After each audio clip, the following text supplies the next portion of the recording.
Our case study is on Parkinson's disease, and our case was done on Frances Littleton. She's a 70-year-old female. Her current health condition, obviously Parkinson's since 1993, and she also has depression and chronic CHF. She currently lives at home with her husband, and her previous primary role was as a caregiver of the home, and she also used to watch her two grandchildren, but she's no longer able to do that. And then 1 month ago, patient had exacerbation of signs and symptoms, which brought her back into PT and OT. I'm not going to list out all the body structure or function impairments as part of the ICF model, but she's decreased balance, ability to do transfers, strength, range of motion, and then she also has memory and attention problems. For activities, tasks, and abilities, she's able to keep attention for a short time period, so up to 5 minutes, and she has long-term intact. She's able to complete 2 to 3 step tasks, and is able to tolerate max perturbations in sitting. Sorry, something just popped up. And she's able to solve basic functional problems. Able to tolerate tolerate perturbations in standing if she can predict perturbations. She needs minimal assistance in most transfers, and supervision is required for many of her ADLs. She does sit at the kitchen table and fold laundry or stand at the sink to wash and dry dishes, but this is highly discouraged by her husband. She's had 4 falls in 1 month, most when trying to sit up from her comfy armchair, and then also in transfers as well, or while completing household tasks. And she has decreased short-term memory, and she also has problems completing complex tasks or solving problems, so she's unable to say why, if something happened to her husband, what she should do. Limited ability to follow directions, and then problems initiating ADLs and requires cueing throughout.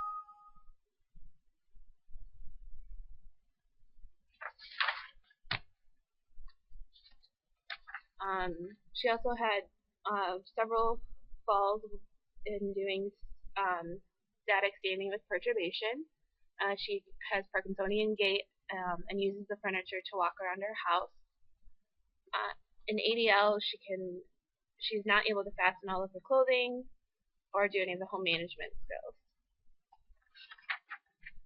For participation in her ability, she can communicate adequately, can help in some chores such as laundry and dishes, attends a monthly meeting out in the community for Parkinson's support.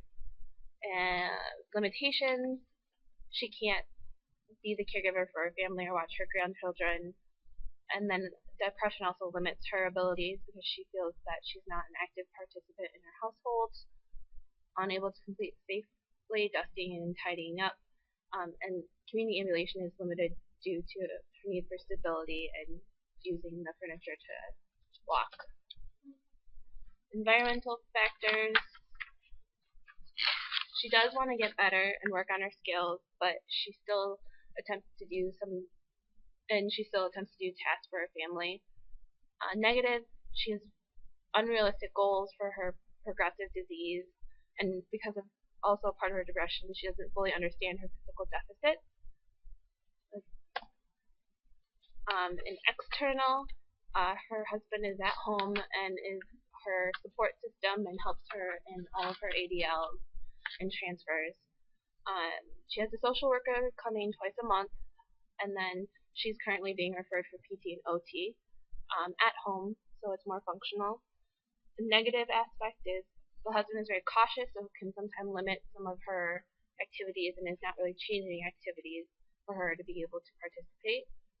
Also, the lounge chair, which has caused her so many falls, is soft and the hardest for her to stand up from, and she's not currently using an assistive device. Main clinical problems: the decreased balance, the Parkinsonian gait, and the furniture surfing, and that she requires minimal assistance for all transfers and stairs. She also requires verbal cueing, and she's not currently using safe techniques in attempting to complete home management. The patient goals include independent grooming, independent lower body dressing, independent toileting, independent ambulation on all surfaces without an assistive device, independent transfers, and independent bed mobility. When we looked at these patient goals, we realized that realistically, the patient's going to need some sort of cueing, assistive equipment, and likely an assistive device. Strategies will be addressed through patient education and creation of new realistic goals. Short-term goals. We said that these would be achieved within 3 to 4 weeks. They include the patient will be able to verbalize and demonstrate appropriate precautions for Parkinson's disease in order to allow for safe and independent patient rehabilitation at home.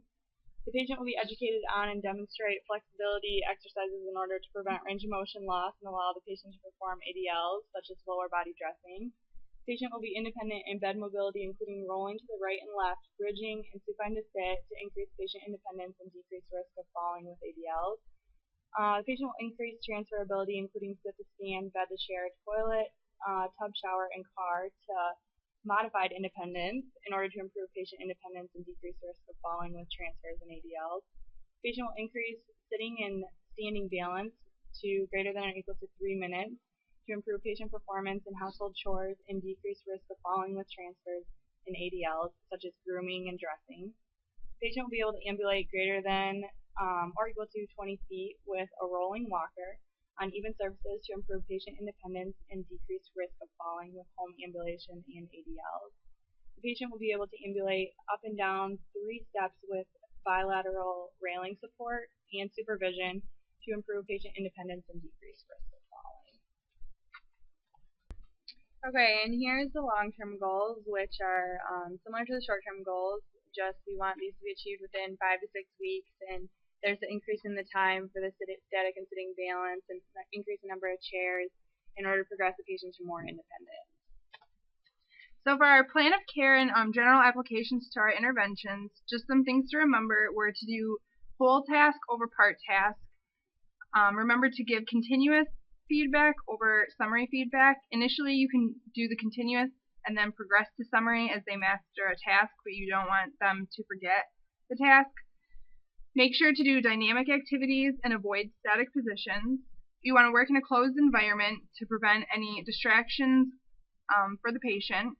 Keep rhythmical movements in your treatment, and provide things such as visual cues, such as a laser pointer on the ground to help keep continuous movement, and auditory cues such as counting or providing some type of music for the patient during treatment.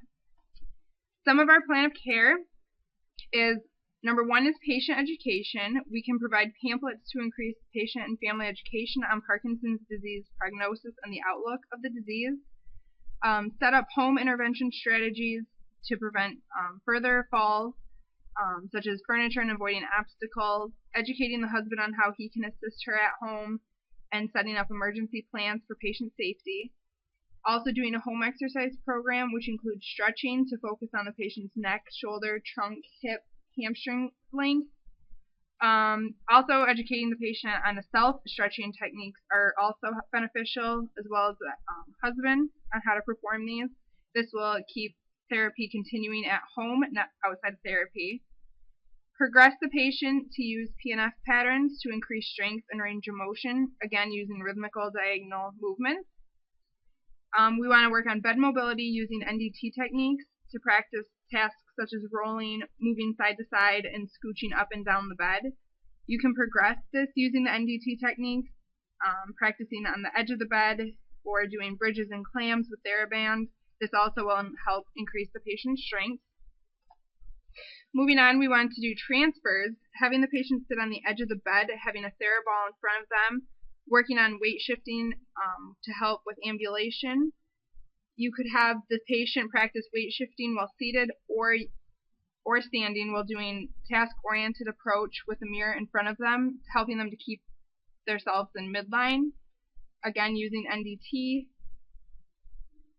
The next one we were going to do is sitting and standing balance. You would want to make sure that you had the patient in the parallel bars and including dynamic activities, utilizing a task-oriented approach. You could do things such as having the patient complete alternating toe taps on a stool while reaching for an object. This would also help her mimic tasks that she needs to complete at home and help return her to an independent state.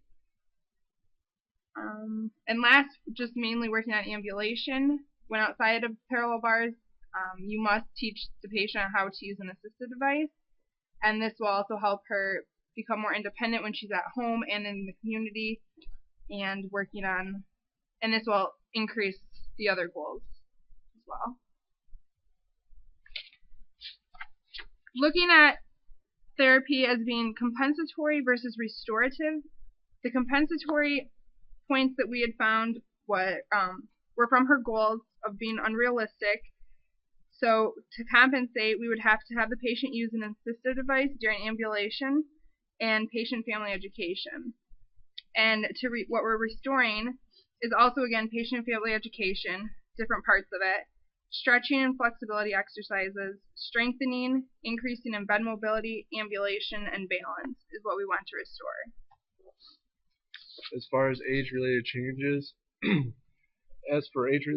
we know that Parkinson's disease is a progressive disease in which it will only get worse over time. Our goal is to try to make improvements and slow the progression of the disease. Also, fragile skin was also noted, and PT implications need to be considered here as well. In addition, we know she will have a decreased function in all her systems that will affect her life in a physical and mental standpoint. Comorbidities consist of congestive heart failure and depression. It will be important to realize, along with age-related changes, that her aerobic conditioning will be that much more less, and precautions associated with congestive heart failure needs to be considered. It was also said she suffers from severe depression as a result of her declining health. It will be important for us as healthcare providers to recognize this and find motivation and meaning in the activities that we do for her. Other issues we should consider is her decreased ability to multitask, problem solve, develop a motor plan. She also lacks short-term memory, and she has limited concentration.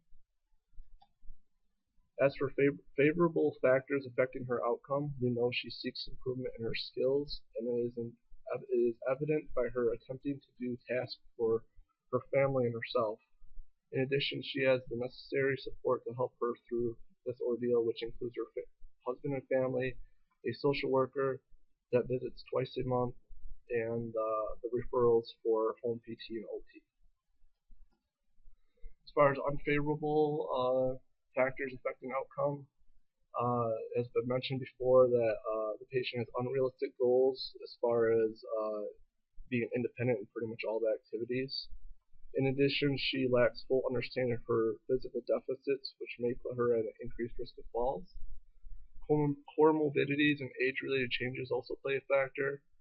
Her husband is overprotective at times and doesn't allow her to be more of an active participant. Her lounge chair is soft and it makes it difficult for transfers and maintenance of balance. She's not using an assistive device at this time. As far as medications, she is taking 2 medications to prevent breakdown of dopamine and also facilitate its production.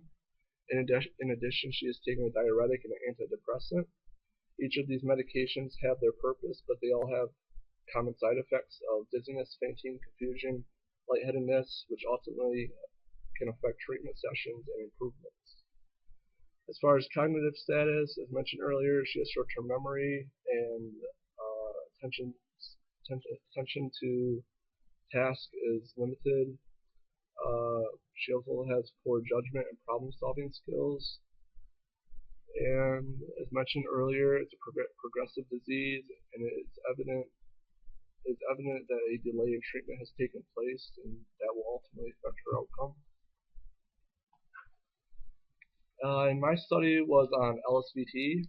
It is a comparative study. The purpose of this study was to compare 3 different treatment protocols in their effectiveness in improving motor performance with those with Parkinson's disease. The study consists of 60 participants with inclusion criteria consisting of being in stages 1 through 3.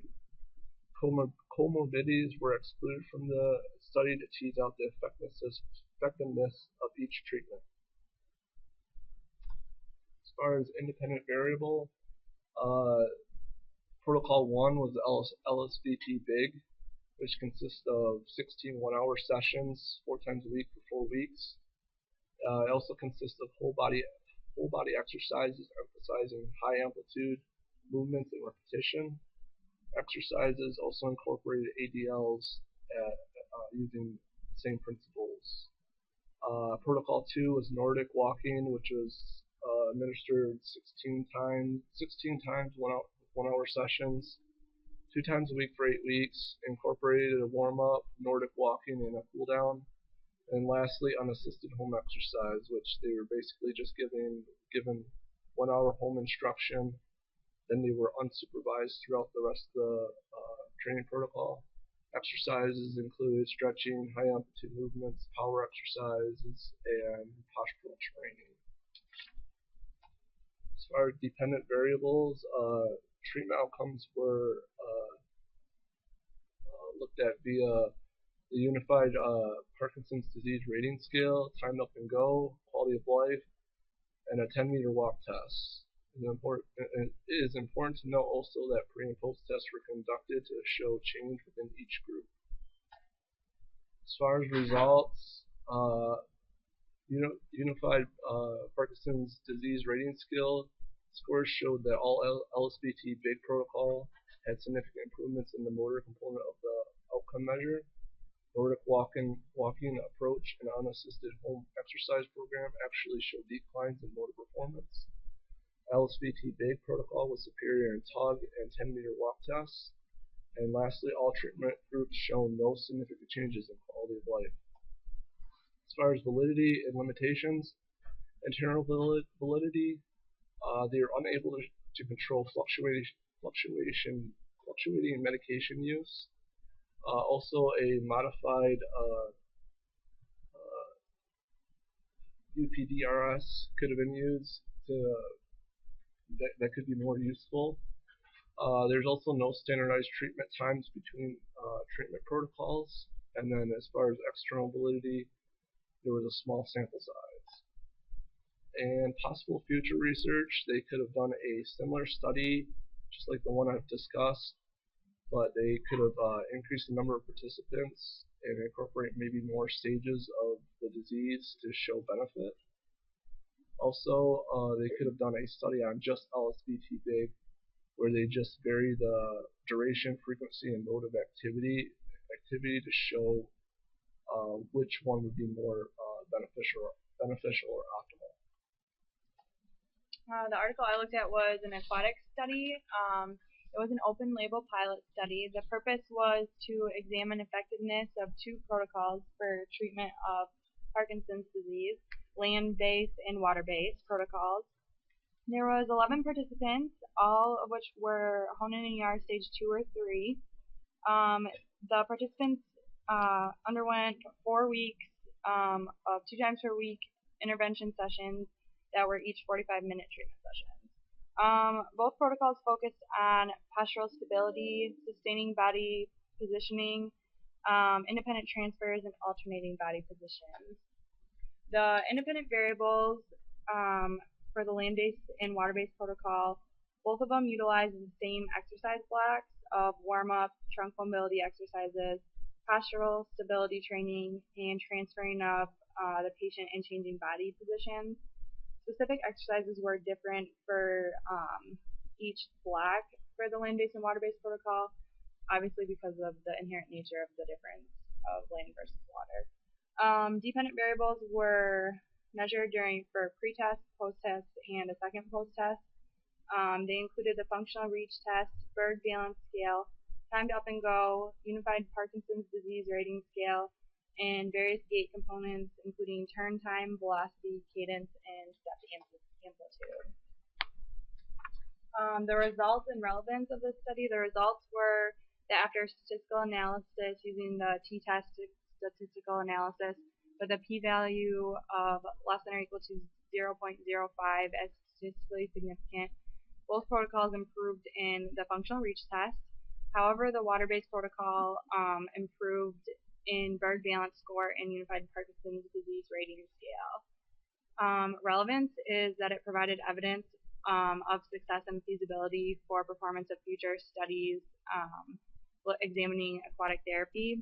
The current usefulness would be that there's no negative effects associated with treating postural stability in patients with Parkinson's disease, specific to Hoehn and Yahr stages 2 and 3. Issues of validity. Internal validity, there is obviously the unavoidable difference between land and water. Buoyancy, hydrostatic pressure effects in water are different than land. There's also the possibility of a placebo effect occurring. Aquatic therapy in the treatment of Parkinson's disease is a new pioneering treatment approach. Those patients may have tried a little bit harder than the land-based patient. Additionally, it was suggested that perhaps the progression criteria for the land and water-based were too easy to achieve, and so more positive effects could have happened if they would have progressed quicker. External validity issues would be that it was an extremely small sample size. A larger sample is needed to generalize the results of the study to Parkinson's disease patients. Additional limitations was that the focus of the study was only on axial problems. Further studies needed to be done to evaluate aquatic therapy and treatment of other Parkinson's disease symptoms. And then also it was an open label pilot study, so the main purpose of the study was just to provide feasibility for a larger trial. Thus, future research should include or could include a similar larger study comparing land-based protocol to water-based protocol. Also, studies focusing on other Parkinson's disease symptoms besides axial involvement in order to prove the usefulness of aquatic therapy in the treatment. The next study we did was a dance and movement therapy to see if there was benefit of tango dance improvement with a functional mobility and movement in Parkinson's disease patients. It was a preliminary study. 19 subjects were used. All were diagnosed with idiopathic Parkinson's disease, were between the ages of 59 to 86, and 7 females were included and 12 males. The tango group consisted of 9 subjects, 3 female, 6 male, between the ages of 64 and 86, which had diagnosed Parkinson's disease anywhere from between 1 to 11 years. Their sessions included postural stretches, balance exercises, tango-style walking, footwork patterns, and rhythmical movements to music, while the exercise group had 10 subjects, 4 being female, 6 being male, from the ages of 59 to 80 that had had Parkinson's disease for 1 to 6 years. Their sessions included breathing and stretching exercises, which ultimately then progressed to resistance and dexterity exercises as well as core strengthening. There was total of 20 sessions, which included 1 hour each time, and this was done over 13 weeks. The dependent variables, they were tested by the Unified Parkinson's Disease Rating Scale, Berg balance, timed up and go, freezing of gait questionnaire, and the velocity of walking and dual task walking. And again, the main focus is just to improve functional mobility and overall quality of life. The study results showed more significant improvements in the tango group than the exercise group. Below are some of the improvements that were seen. Balance was the biggest one, and then also the patient compliance, showing that the tango also increased quality of life from a social aspect. They attended 4 out of 10 free sessions that were given post-study, as well, or versus the exercise group that attended 0 out of the 10 free sessions. So the results showed that dance and movement therapy can not only have many benefits on Parkinson's disease patients functionally, but also socially, and should be utilized as a treatment choice for therapy. Limitations is that it only did include 19 subjects. The ages were from 59 to 86, but considering that the onset of Parkinson's can be anywhere from 40 to 60-year-olds, it would be beneficial to do studies that included a wider age of population. Also using a wider demographic population than just the area of which the study was completed could see if location has any effect on Parkinson's disease patients. Which it goes to the possible future studies. compare the benefits of different forms of dance overall than just tango versus an exercise group, and also completing a long-term study that included some form of dance therapy versus just a traditional therapy group to see if there's different benefits that can be gained from different forms of dance. My study was a treadmill training study. It was a comparative study. It was comparing a traditional protocol for ambulation with a treadmill protocol, both using visual and auditory cues. And the visual and auditory cues have been shown in many previous studies to improve a patient's gait with Parkinson's and is a common source of treatment for freezing and ambulation.